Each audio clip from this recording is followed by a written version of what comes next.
নমস্কার, আমি শর্মিষ্ঠা। গল্প বলি শোনাতে সব শ্রোতাদের স্বাগত জানাই। যারা চ্যানেলটি সাবস্ক্রাইব করেছেন, আমার সঙ্গে আছেন, তাদের সকলকে ধন্যবাদ জানাই।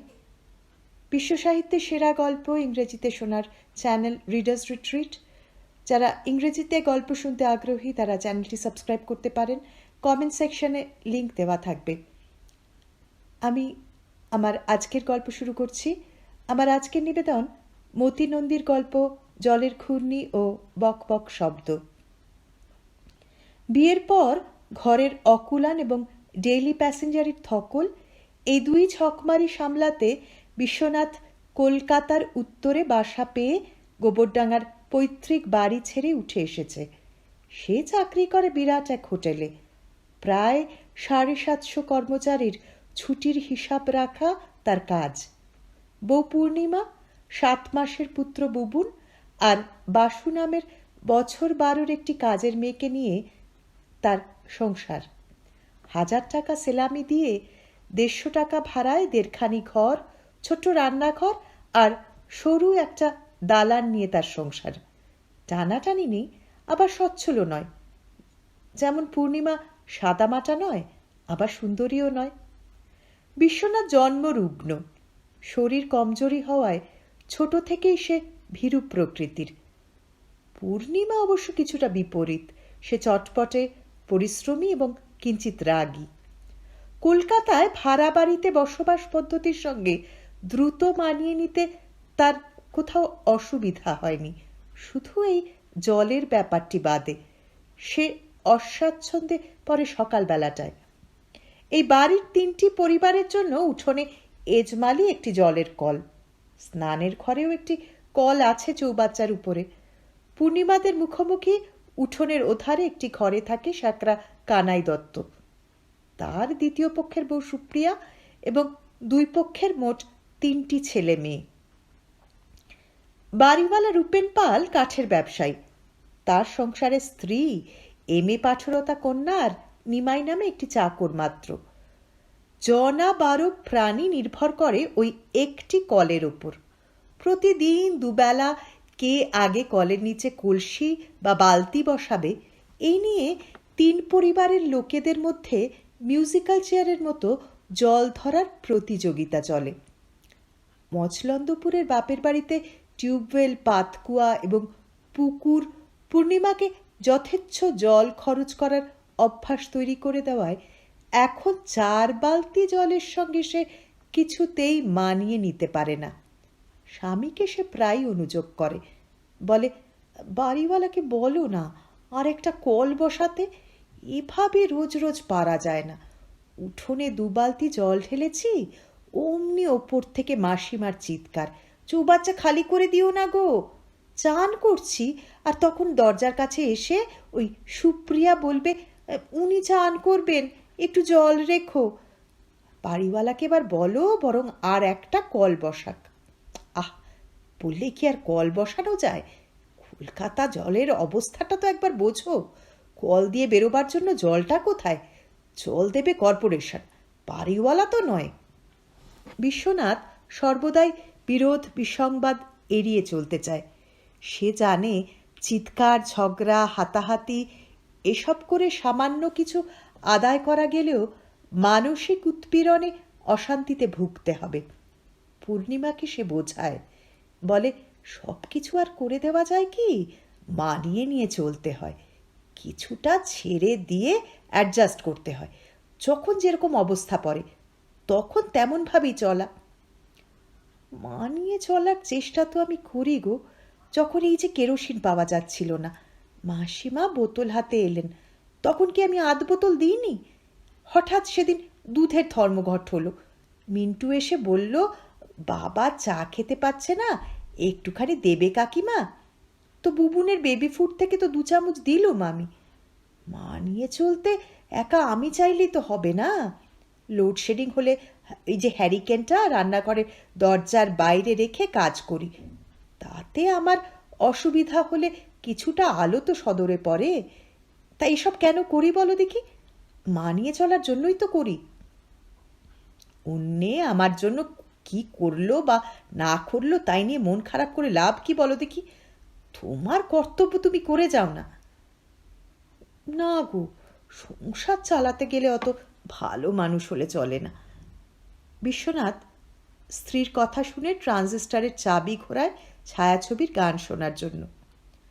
কয়েকদিন পর সকালে খবরের কাগজ পড়ার মধ্যেই বিশ্বনাথ একবার রান্নাঘরের দিকে তাকিয়ে উঁচু স্বরে বলল, পলতায় জলের পাইপ বদলানো হবে, বুধবার বিকেল থেকে 12 ঘন্টা জল আসবে না, জল ধরে রেখো কিন্তু। কথাটা পূর্ণিমার কানে পৌঁছল, গভীরে নয়। দুদিন পর বুধবার এলো। প্রতিদিনের মতোই সে সংসারের জন্য জল তুলল, শুধু বিকেল আর রাতেই জল বন্ধ। বৃহস্পতিবার সকালে পাওয়া যাবে এই নিশ্চিন্তিতে সে বাড়তি জল ধরেনি। কিন্তু বিশ্বনাথের নজরে পড়ল কানাই দত্তর বউ আর বড় মেয়ে অ্যালুমিনিয়ামের হাঁড়ি, ডেকচি, গামলা করে চৌবাচ্চা থেকে চোরের মতো জল নিয়ে গেল। এভাবে জল নেবার তো কথা ছিল না। এখনো বাড়ির কারো স্নানই হয়নি। ঠিক তখনই দোতলা থেকে নিমাইও দুটো ঠাউস প্লাস্টিকের বালতি হাতে নিচে নামল। বিশ্বনাথ রান্নায় ব্যস্ত পূর্ণিমাকে বলল, আচ্ছা জল ধরে রেখেছ তো? খাবার জল 2 বালতি রেখেছি, হবে না ওতে? কাল সকাল পর্যন্ত তো। রাস্তার টিউবওয়েল থেকে দরকার হলে বাসু এনে দেবে। রাস্তার টিউবওয়েল তো কতদিন খারাপ হয়ে পড়ে আছে, ওদিকে দেখো গে। চৌবাচ্চা খালি করে ওরা সব জল নিয়ে চলে গেল। তাই নাকি? তাহলে তুমি চটপট বরং কল ঘরে ঢুকে পড়ো, চানটা করে নাও। দেখলে তো কেমন স্বার্থপরের মতো নিজেরা চৌবাচ্চার সব জল নিয়ে নিল, যেন ওরা ছাড়া এ বাড়িতে আর কেউ নেই। বুধবার বিকেলে কলে জল এলো না, চৌবাচ্চা শুকনো। রাতে সক্রি বাসন জলে ভিজিয়ে রাখা পূর্ণিমার অভ্যাস। তুলে রাখা 2 বালতি জলের একটি থেকে অর্ধেক খরচ হয়ে গেছে, তাই থেকে 2 গ্লাস জল নিয়ে সে বাসনে ছড়িয়ে দিল। শোবার আগে গা ধোয়া তার অভ্যাস। আজ সে 1 গ্লাস জলে গামছা ভিজিয়ে গা মুছল। ফ্যাপসা গরমের জন্য বিশ্বনাথ পাখার নিচে মেঝে শোয়। ন্যাতা ভিজিয়ে মেঝে মুছতেও 1 গ্লাস খরচা হলো। প্রতিদিনের মতো দাঁত ব্রাশ করার জন্য বিশ্বনাথের 2 গ্লাস জল দরকার হলো। তারপরে অবশ্য বালতিটায় আর কিছুই রইল না। আর 1 বালতি তো রইল। পূর্ণিমার নিশ্চিন্ত মুখে বিশ্বনাথ অনিশ্চিত চাহনি রেখে বলল, সে তো রইল, কিন্তু সকালে যদি জল না আসে? পরদিন সকালে সত্যি জল এলো না। পূর্ণিমার হতভম্ব অবস্থাটা কেটে যেতেই কথার খেলাপ করার জন্য কর্পোরেশনের ওপর সে রেগে উঠল। সংসারের নিত্যকর্মগুলো শুরু করতে গিয়ে ভয়ে সিঁটিয়ে গেল। 1 বালতি জল কোন কম্মে লাগবে? বিশ্বনাথ একটা বালতি নিয়ে কোনো কথা না বলে বেরিয়ে গেল। 1/2 ঘন্টা পর 1/2 বালতি জল নিয়ে ফিরল। কি লাইন আর কি ঝগড়া রে বাবা! কোথায় গেছিলে তুমি? আরে এই পিছনে বাজার যাবার পথে যে বস্তিটা, ওরা নিতে দিচ্ছিল না। অনেক বলে কয়ে শেষকালে 1/2 বালতি নিতে দিল। চান তো হবে না, তুমি বরং এটা নিয়ে বাথরুমে যাও। আর তুমি আর বাসু, তোমরা কি করবে? সে যা হোক করে হয়ে যাবে, তোমাকে তো এখন অফিসে বেরোতে হবে কি না? থাক তাহলে, আমি হোটেলেই সেরে নেব, ওখানে ওদের জলের ব্যবস্থা আছে। আচ্ছা শোনো, বাজার থেকে কলা পাতা এনো। বুবুনকে কোলে নিয়ে বাসু শুনছিল। বলল, বৌদি চাপা কল থেকে জল নিয়ে আসবো? রাস্তার ওই নোংরা জল? ম্যাগো, গঙ্গার জল তো, কত লোক নিচ্ছে। নিকে, বিকেলে জল এসে যাবে, এখন তোকে আর জল আনতে হবে না। কিন্তু বিকেলে জল এলো না। কলের নিচে বালতি রেখে পূর্ণিমা দুপুর থেকে অপেক্ষা করছে, ঢেকুর তুলে সর্দি ঝাড়ার মতো শব্দ করে কখন বেরিয়ে আসে। বালতি পেতে লাভ নেই গো, উঠোনের ওধার থেকে সুপ্রিয়া বলল। এরকম আগেও হয়েছে, 1 বেলা বলে 4 বেলা, 1 দিন বলে 3 দিন। এবার কতদিন চলবে তা ঠিক আছে? আমি বাবা সকালটা দেখব কালকে, এলো তো ভালো, নইলে শিবপুরে দিদির বাড়ি ঠিক চলে যাব। পূর্ণিমা শুনে গেল। কলকাতার 30-40 মাইলের মধ্যে তার কোনো আত্মীয় স্বজন নেই। এখন তার শরীরে টোকো গন্ধ, জ্যৈষ্ঠী মাসের গরম, বাতাসও বইছে না। একতলার ঘরে দরদর ঘামের সঙ্গে ধুলো মিশে চামড়ার ওপর কাদার পরত ফেলেছে। সারা দেহে চিটচিটে অস্বস্তি। বাথরুমে যেতে পারেনি, তলপেটে একটা গুমোট ক্রমান্বয়ে চাপ দিচ্ছে। বুবুনের জন্য দুধ তৈরি করতে হবে, কিন্তু জল রয়েছে বড় জোর 1 গেলাস। তেষ্টায় পূর্ণিমার ছাতি ফেটে যাবার মতো অবস্থা, অথচ জলটুকু সে খেতে পারছে না। বুবুনের বেবি ফুড গুলতে ওটুকু তো দরকার। সুপ্রিয়ার কাছে 1 গেলাস চাইতে সে পরিষ্কার বলে দিল, না ভাই, জল চাওয়া চাই করো না। দুপুরে মিনুর বাবা মারামারি করে টিউব কল থেকে 1 বালতি এনে দিয়েছে, আমাদেরও তো দরকারে লাগবে। গেলাস নিয়ে সে দোতলায় গিয়েছিল। মাসিমা বিষণ্ণ কণ্ঠে বলল, পোড়া কপাল, দুপুর থেকে গলা ভেজাবার মতো জলও নেই। নিমাই একটা ভারীকে ধরেছিল ওই 1 টিন জলের জন্য। বেটা বলে দিল দিতে পারবো না। 3 গুণ 4 গুণ দাম দিয়ে দোকানদাররা জল দিচ্ছে এখন। পূর্ণিমা মুখ কালো করে নিচে নেমে এসে দেখল বাসু চাপা কল থেকে বালতি ভরে জল নিয়ে বাথরুমের দিকে যাচ্ছে। তাকে দেখি কুঁকড়ে গেল বাসু। তারপর করুণ স্বরে বলল, বৌদি, আমি আর পাচ্ছি না। দুর্বল স্বরে পূর্ণিমা বলল, সবটা খরচ করিসনি, আমার লাগবে একটু। সন্ধ্যাবেলা বিশ্বনাথ বাড়ি ফিরল বেশ উদ্বেগ নিয়ে। বলল, শুনছি জল নাকি অনেকদিন পাওয়া যাবে না। পাইপ না ভালভ কি যেন বদলাতে গিয়ে সব ভেঙে পড়েছে, আবার নতুন করে বসাতে হবে। পূর্ণিমা ফ্যালফ্যাল করে তার মুখের দিকে তাকিয়ে রইল। সে আবার বলল, হোটেলে নোটিশ দিয়েছে, এমপ্লয়িরা চান করতে পারবে না। আমি অবশ্য একটা খালি রুমে ঢুকে ম্যানেজ করে নিয়েছি। বাসু বলল, আমাদের 1 ফোঁটাও জল নেই গো দাদা। বৌদি খাবার জন্য 1 গ্লাস জল চাইতে গেছিল, নিচে ওপরে খেয়েও দিল না। আমি পাশের বাড়ি থেকে 2 গ্লাস জল আনলুম, ওরা দিল। ওরা লোক খুব ভালো জানো। বিশ্বনাথ ঈষৎ অপ্রতিভ হয়ে বলল, সে কি? বলে 1 ঝটকায় 2টো প্লাস্টিকের বালতি তুলে নিয়ে বেরিয়ে গেল এবং মিনিট 15 পরে খালি বালতি নিয়েই ফিরে এলো। বলল, চলো তো আমার সঙ্গে, ওরা জল নিতে দেবে না। মেয়ে ছেলে দেখলে হয়তো ছেড়ে দেবে, বেশি দূর তো নয়, বস্তিতে ঢুকে ওই 20-25 পা এগোলেই টিউবওয়েলটা। গলির 3টি বাঁক ঘুরেই ডান দিকে কয়েকটা টালি, টিন আর খোলার চালের দোকানঘর, উল্টো দিকে ডাল খোলা। মুদি আর তেলে ভাজার দোকানের মাঝে বটগাছের ধার দিয়ে 7-8 হাত চওড়া কাঁচা রাস্তা বস্তির ভেতরে ঢুকে গেছে। সবে সন্ধে হয়েছে। রাস্তাটার মুখে আর ভেতরে কর্পোরেশনের আলো জ্বলছে। 3য় বাঁকের আগে বিশ্বনাথ দাঁড়িয়ে পড়ল।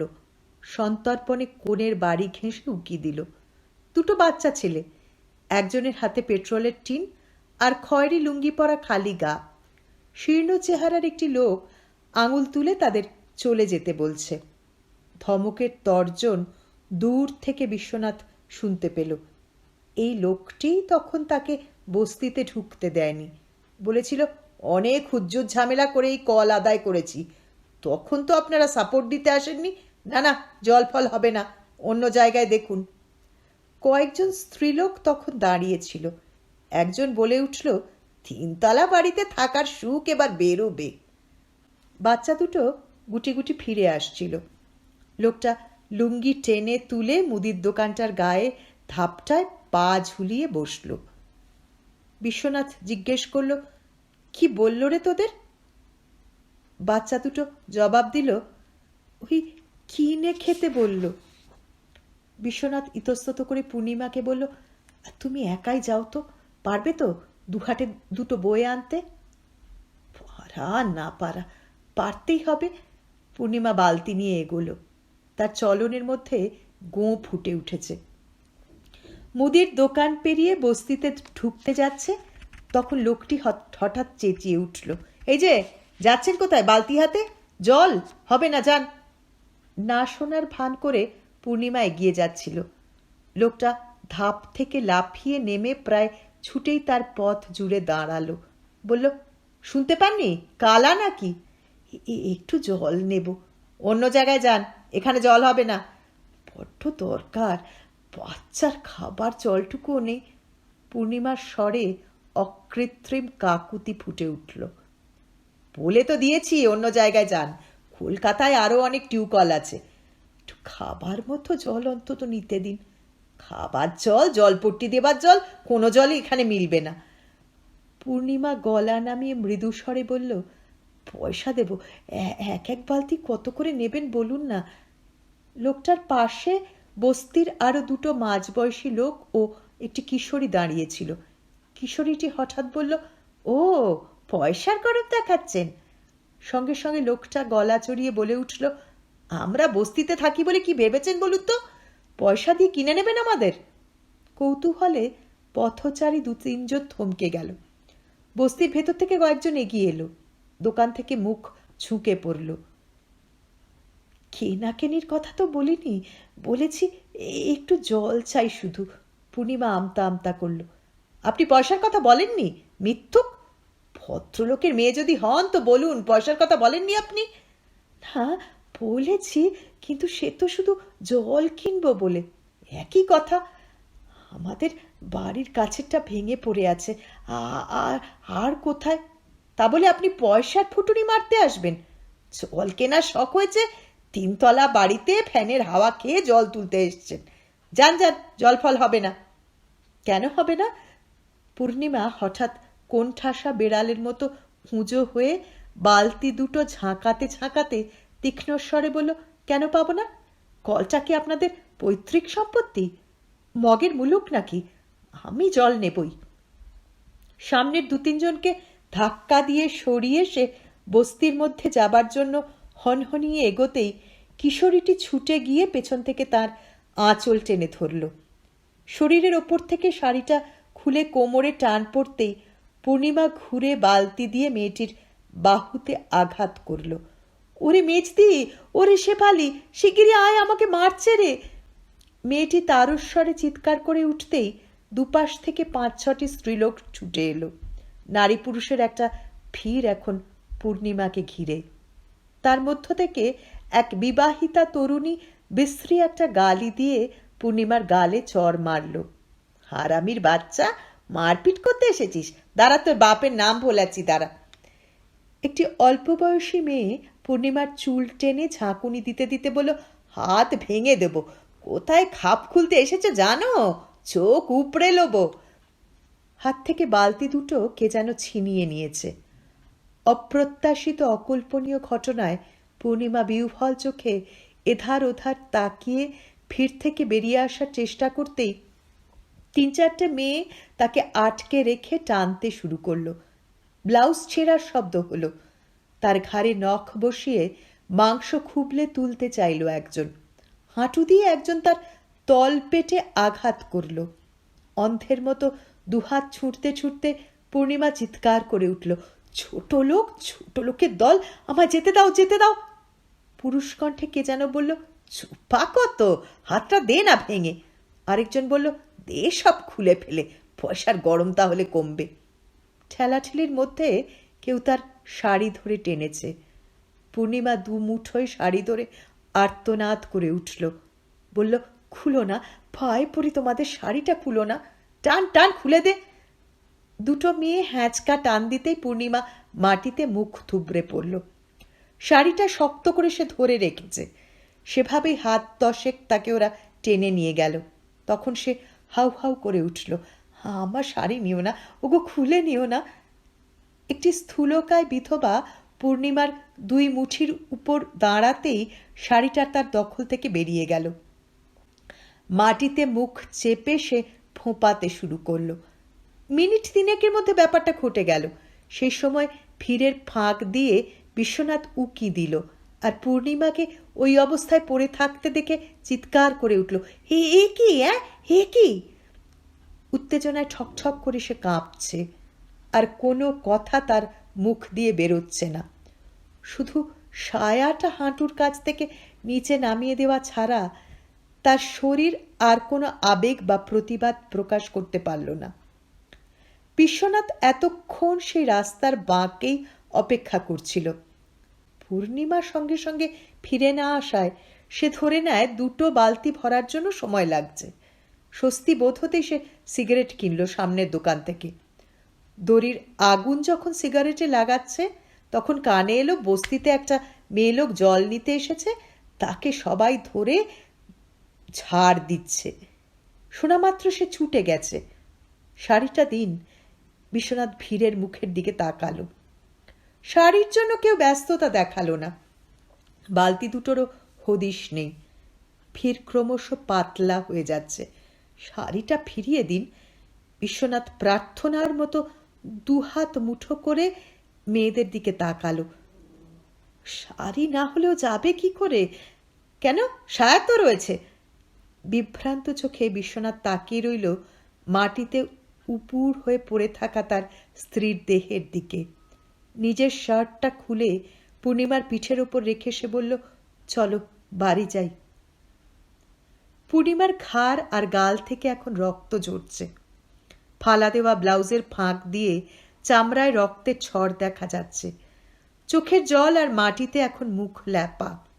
বিশ্বনাথ রুমাল দিয়ে মুখটা মুছে দিল। তখনও সে ঠকঠক করে কাঁপছে। ওরা বাড়ি ফিরে এলো। শার্ট আর সায়া পরা পূর্ণিমাকে রাস্তার দুধারের কৌতূহলী চোখ দেখছিল, কিন্তু তাই নিয়ে বিব্রত বা লজ্জিত হবার মতো বোধ ক্ষমতা ওদের ছিল না।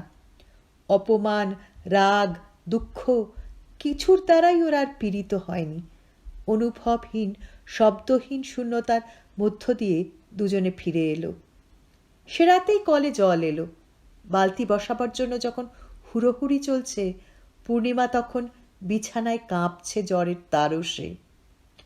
3-10 পর সন্ধ্যায় বাড়ি ফিরে বিশ্বনাথ দেখল রান্নাঘরের প্রায় সিকিভাগ জুড়ে রয়েছে 2টো জ্বালা, যার মধ্যে একটা মানুষ উবু হয়ে থাকতে পারে।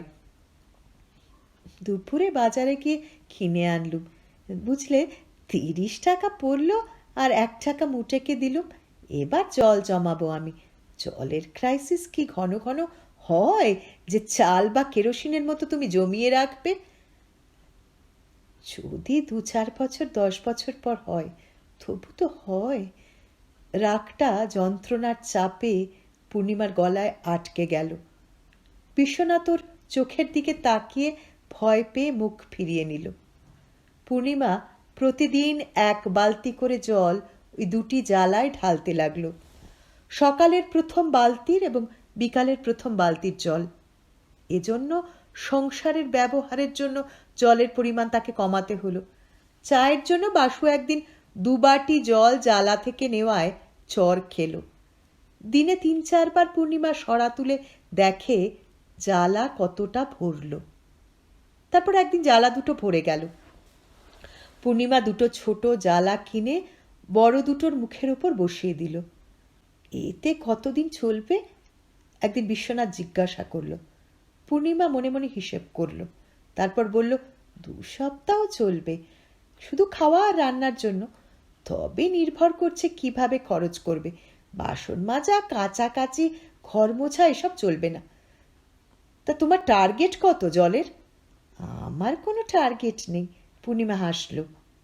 অবশেষে ছোট জ্বালা 2টো ভরে গেল। রান্নাঘরে আর জায়গা নেই, দালানটা অরক্ষিত। শোবার ঘরে রাখা যায় কিনা পূর্ণিমা তাই নিয়ে কয়েকদিন চিন্তা করল। তারপর একদিন সে বিশ্বনাথের কাছে জানতে চাইল, আচ্ছা, বড় বড় ঘিয়ের টিন কোথায় পাওয়া যায় বলো দেখি? কেন, জল রাখবে? জল রাখলে টিনে মরচে পড়ে তো ফুটো হয়ে যাবে। ছাদে কয়েকটা ইট পড়েছিল।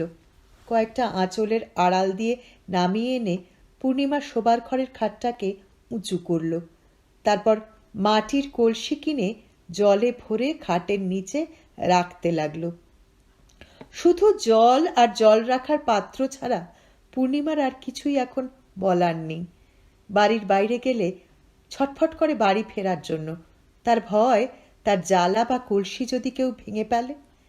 খড়ি দিয়ে ওগুলোর গায়ে সে কেনার তারিখ লিখে রেখেছে।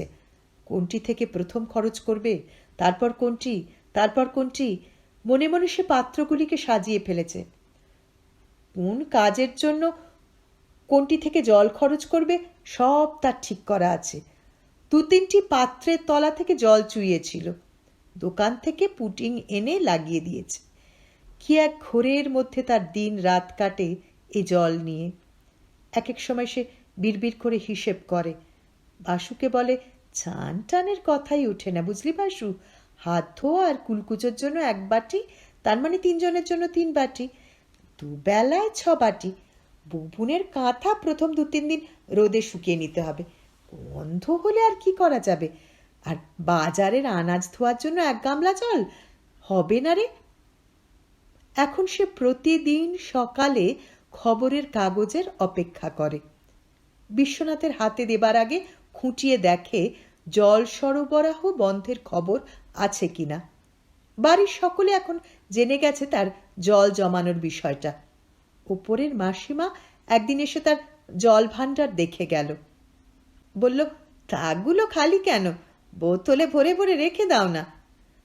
ঠাট্টা করে কথাগুলো বলা, কিন্তু পূর্ণিমার কানে সেটা বিচক্ষণ পরামর্শ মনে হলো। শিশি বোতলওয়ালার দোকান থেকে সে 10টি বোতল কিনে জলে ভরে তাকে রাখল। সুপ্রিয়া মাঝে মাঝে উঁকি দিয়ে যায়। একদিন বলল, তুমি তো বাপু ছোটখাটো টালার ট্যাঙ্ক করে ফেলেছ দেখছি, এবার জল বন্ধ হলে তোমার কাছে হাত পাতব, দেবে তো? অবশ্য পয়সা দিয়েই নেব। পয়সা শব্দটা পূর্ণিমার মাথায় ভারী হাতুড়ির মতো পড়ল এবং অবশ করে দিল। সারাদিন সে একটা কথাও বলল না। থালায় ভাত ফেলে রেখে উঠে পড়ল। অকারণে বারবার তার কান্না পেতে লাগলো। আশেপাশের বাড়ির সবাইও জেনে গেছে। কিছুদিন হাসাহাসি করে তারা ভুলে গেল। প্রতিদিনই কল থেকে জল বেরিয়ে আসছে। পূর্ণিমা তাই দেখে দেখে এখন বিরক্ত। বিশ্বনাথকে বলল, জল কি আর বন্ধ হবে না গো? তোমার তাই নিয়ে ভাবনা করার কি? 3-4 মাসের মতো স্টক তো তোমার হয়েই গেছে। স্তিমিত ক্লান্ত কণ্ঠে সে বলল, কাজে না লাগলে শুধু শুধু জমালুম, জমানোর তো তাহলে কোনো মানেই হয় না। এই কথার 2 দিন পরে ভোরে কাগজ দেখতে দেখতে পূর্ণিমা একদিন হঠাৎ চিৎকার করে উঠল। বলল, হয়েছে ওগো, শুনছো? ওরে বাসু, সোমবার সকালে জল আসবে না। কাগজ হাতে সে ছুটে উঠোনে এলো। সুপ্রিয়া এখন কলে মুখ ধুচ্ছে। পূর্ণিমা চেঁচিয়ে প্রায় সারা বাড়িকে শুনিয়ে বলল, সোমবার সকালে জল আসবে না গো। অদ্ভুত এক সুখ পূর্ণিমাকে এখন গ্রাস করেছে। 3 দিন পর সোমবার। 3টে দিন সে তীব্রভাবে অপেক্ষা করল। তার ঘর ভরে আছে জলে, আর সে নিজেও যেন ভরে যাচ্ছে কানায় কানায়। এতদিন পরে ধিকি ধিকি যে দুঃখ তাকে পোড়াচ্ছে, এইবার তা নিববে। উদাসীন চোখে সে দেখল অন্যান্যদের ব্যস্ততা, ক্ষোভ, উৎকণ্ঠা, ভাবনা। অলসভাবে সংসারের কাজ করে গেল এবং মাঝে মাঝেই উজ্জ্বল হয়ে মৃদু হাসিতে তার মুখ ভরে যাচ্ছিল। বহুদিন ধরে সে অপেক্ষা করেছে এই দিনটির জন্য। জল তুলে রাখবে না বৌদি? বাসু জিজ্ঞেস করল। না, দরকার নেই। সোমবার সকাল থেকেই কলকাতায় কলের জল নেই। বড় জ্বালা থেকে পূর্ণিমা সংসারের জন্য জল ব্যবহার শুরু করল। স্নান বন্ধ, কলা পাতায় খাওয়া। বাসু চাপাকলের জল নিয়ে আসলো।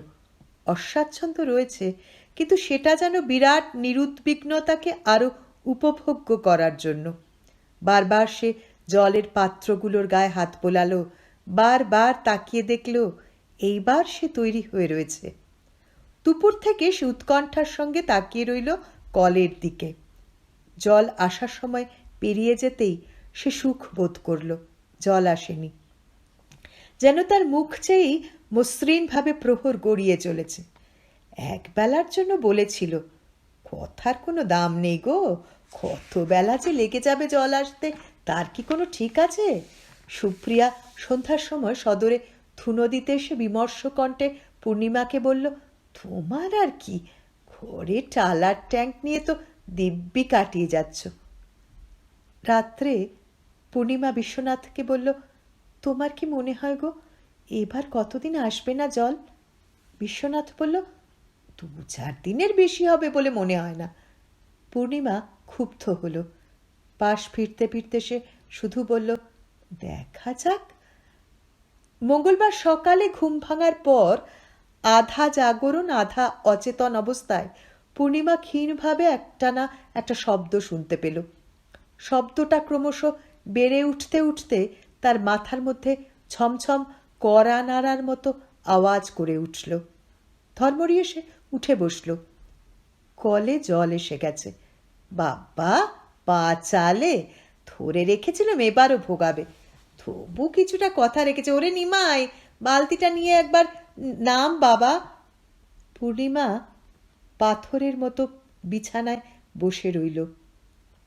ঘরের বাইরের পৃথিবীটা প্রতিদিনের মতো স্বাভাবিকভাবে শুরু হয়ে গেছে, কিন্তু তার নিজের জগৎ চুরমার হয়ে ভেঙে ভেঙে পড়েছে। ঘরের দরজা খুলে সে বাইরে এলো। ভরা বালতি হাতে নিমাই দোতলার সিঁড়ির দিকে এগোচ্ছে। সুপ্রিয়া উবু হয়ে উনুন সাজাচ্ছে। কলে বালতি পেতে মিনু ঘাড় হেঁট করে দাঁড়িয়ে। দোতলা থেকে বাড়িওয়ালার জিভ ছোলার শব্দ আসছে। পূর্ণিমার মনে হলো অভ্যস্ত এই দৃশ্য থেকে সে ছিটকে বেরিয়ে গেছে। এখন যেন সে ছেঁড়া ব্লাউজের উপর শার্ট আর সায়া পরে সারা মুখে মাটি লেপা অবস্থায় অনুভবহীন শূন্যতার মধ্যে। এইভাবেই কি তাকে দিন যাপন করতে হবে? পূর্ণিমা দ্রুত সরে এলো। ওরা তাকে দেখতে পায়নি। রান্নাঘরে ঢুকে সন্তর্পণে দরজা বন্ধ করে খিল তুলে দিল সে। বাটনা বাটা নোড়া দিয়ে ঠুকে ঠুকে জালার তলায় ঘা দিতেই ফুটো থেকে ছিটকে জল বেরিয়ে তার পা ভিজিয়ে দিল। ঘরের নর্দমার মুখে জলের ঘূর্ণি আর বক বক শব্দটা তাকে অসম্ভব অবাক করে দিল। শুনছিলেন মতি নন্দীর গল্প জলের ঘূর্ণি ও বক বক শব্দ। আবার খুব তাড়াতাড়ি ফিরব নতুন গল্প নিয়ে। সঙ্গে থাকুন। নমস্কার।